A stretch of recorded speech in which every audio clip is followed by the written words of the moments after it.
शांति। आज 8 अक्टूबर 2024 की मुरली चिंतन है। आज मीठे बाप दादाजी ने कहा, मीठे बच्चे, बुद्धि को रिफाइन बनाना है तो एक बाप की याद में रहो। याद से ही आत्मा स्वच्छ बनती जाएगी।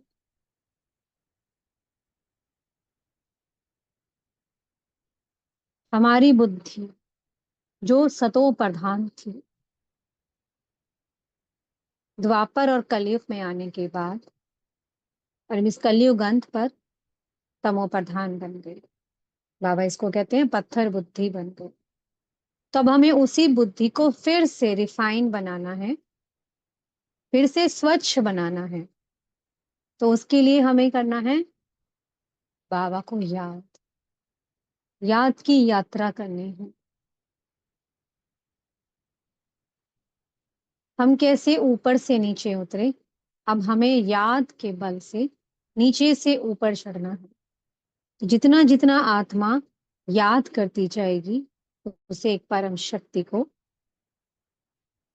आत्मा की बुद्धि जो तमो प्रधान बन गई थी, वो तमो प्रधान से तमो, फिर रजो, फिर सतो, और फिर सतो प्रधान बन जाएगी।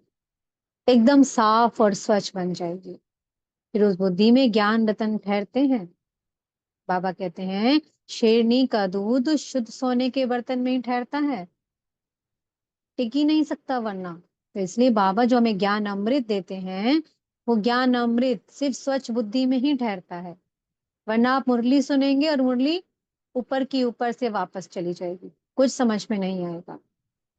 तो इसलिए याद की यात्रा बहुत जरूरी है। और याद से ही आत्मा पवित्र बनती है। जो जन्मों जन्मों की मैल चढ़ गई आत्मा पे, जो विकारों का बोझा चढ़ गया, जो विकर्मों का बोझा चढ़ गया, आत्मा नीचे उतरती चली गई, आत्मा पे जंक लग गई, आत्मा काली बन गई। तो याद की यात्रा से ही आत्मा फिर से गोरी बनती है, स्वच्छ बनती है, सतो प्रधान बनती है। बाबा ज्ञान वर्षा करते हैं। आज बाबा ने एक और बात कही मुरली में, कि जब परमात्मा ज्ञान वर्षा कर रहे हैं उस आबू स्थान पर, तो वहां पर कोई भी पतित ना आए, कोई भी अपवित्र ना आए। तो इसलिए बहुत संभाल रखनी पड़ती है ब्राह्मणियों को, कि जब किसी को लेकर के जाएं तो आत्मा पवित्रता को धारण किए हुए हो, उसने ब्रह्मचार्य को धारण किया हुआ हो। आबू पर्वत का बहुत महत्व बताया आज बाबा ने। बाबा ने कहा कितना महत्व है, यही सब सबसे बड़ा तीर्थ है। तीर्थों के कितने तीर्थ होकर के आए, लेकिन तीर्थों में भी तीर्थ सबसे ऊंचा तीर्थ है आबू पर्वत, जहां पर खुद भगवान आकर के ज्ञान वर्षा करते हैं। और ऐसी वर्षा करते हैं जिससे ये नर्क स्वर्ग बन जाता है, पुरानी दुनिया नई दुनिया बन जाती है, मनुष्य देवता बन जाते हैं। तो स्थान का कितना महत्व होना चाहिए, जहां पर इतना बड़ा परिवर्तन होता है। जो वैशाल्य बन गई थी दुनिया, वो शिवालय बन जाती है। आत्मा जो पतित बन गई थी, वो पवित्र बन जाती है। तो इसलिए याद पर बहुत जोर देना है। बाबा कहते हैं नई दुनिया आ रही है, सत्युग आ रहा है, राजधानी बन रही है। तो जो जितना याद करेगा, जो इस पढ़ाई को बहुत अच्छे से पढ़ेगा, वही उस राजधानी में ऊंचा पद पाएगा। बाबा ने कहा वहां पर सभी पद हैं। जैसे प्राइम मिनिस्टर है तो नीचे प्रजा भी होती है, ऐसे ही वहां पर लक्ष्मी नारायण है, तो उनके महल में रहने वाले दास दासी भी हैं, और बाकी और प्रजा भी है जो महल से बाहर रहती है, उनकी भी प्रजा। बाबा कहते हैं अगर श्री कृष्ण का दीदार करना भी सबको नहीं मिलता है, क्योंकि प्रजा महल के अंदर नहीं आ सकती। ऐसे नहीं है कि प्रजा महल के अंदर आ जाएगी और कृष्ण को देख लेगी, नहीं। वो बहुत कभी कभी कभार का मौका होता है, जब सिर्फ खिड़की पर से कृष्ण का दीदार किया जाता है, लक्ष्मी नारायण के दर्शन दिए जाते हैं। जैसे क्रिश्चियन धर्म में है ना, पोप जब आते हैं तो बहुत सारी जो उनकी जितनी भी उनकी धर्म धर्म को पालन करने वाली आत्माएं हैं, सब बाहर खड़ी हो जाती हैं और पोप सिर्फ खिड़की से ही अपना दर्शन देते हैं। तो ऐसे ही सत्युग में होता है लक्ष्मी नारायण का दर्शन करना, श्री कृष्ण का दर्शन करना, ये सब खिड़की पर से ही होगा। कोई कृष्ण को गोद में नहीं झुला पाएगा, सिर्फ वही आत्माएं उनको गोद में रखेंगी जो उनके महल के अंदर रहेंगी। तो इसके लिए भी ऊंचा पुरुषार्थ चाहिए, पवित्रता चाहिए, और वो आएगी याद के बल से। तो इसलिए बाबा ने कहा ज्ञान और योग बहुत अटेंशन रखना है। याद की यात्रा से आत्मा पवित्र बनती है, और जितनी आत्मा पवित्र बनेगी तो ज्ञान रत्न ठहरेंगे, ज्ञान समझ में आएगा। और जितना अच्छे से आत्मा ज्ञान को धारण करेगी, पढ़ाई अच्छे से पढ़ेगी, तो फिर वो चक्रवर्ती महाराजा महारानी बनेगी। आज बाबा ने प्रश्न किया, वर्तमान समय मनुष्य अपना टाइम व मनी वेस्ट कैसे कर रहे हैं? बाबा ने कहा जो कोई शरीर छोड़ता है तो उनके पीछे कितना पैसा खर्च करते हैं। अब एक आत्मा शरीर छोड़कर चली गई, उसके बाद ब्राह्मण खिलाएंगे, पर ब्राह्मणों को बहुत दान दक्षिणा, कपड़े, यहाँ तक कि उनके बिस्तर तक दिए जाते हैं, बहुत कुछ दिया जाता है। 13-13 दिन तक तो आत्माएं आती हैं घर में सब मिलने के लिए। कितना धन खर्च हो रहा है, कितना समय खर्च हो रहा है, कितनी एनर्जी खर्च हो रही है। बाबा ने कह दिया आत्मा तो चली गई, हमारे यहाँ कुछ नहीं होता है ऐसा। बाबा ने कहा हमारे यहाँ ऐसा कुछ नहीं होता। जैसे सर्प खाल छोड़ देता है तो खाल किस काम की। सतयुग में भी जब लक्ष्मी नारायण है, कोई भी आत्मा जब अपना शरीर छोड़ती है तो खुशी खुशी शरीर छोड़ देती है वो आत्मा।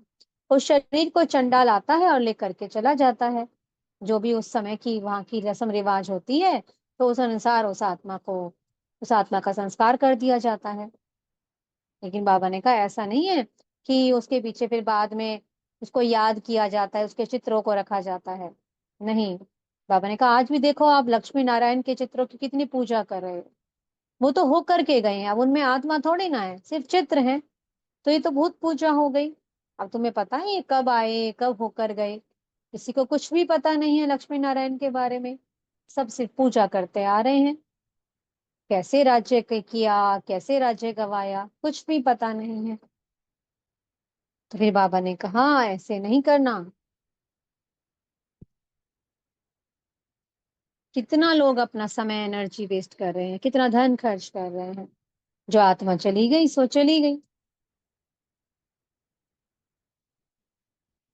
और बाबा ने कहा आज कि बाबा सबकी रग जानते हैं, किसकी अवस्था कैसी है। जिसकी अवस्था ऊंची होगी वो आत्मा सर्विस करेगी। बाबा हर फूल की खुशबू पहचान जाते हैं।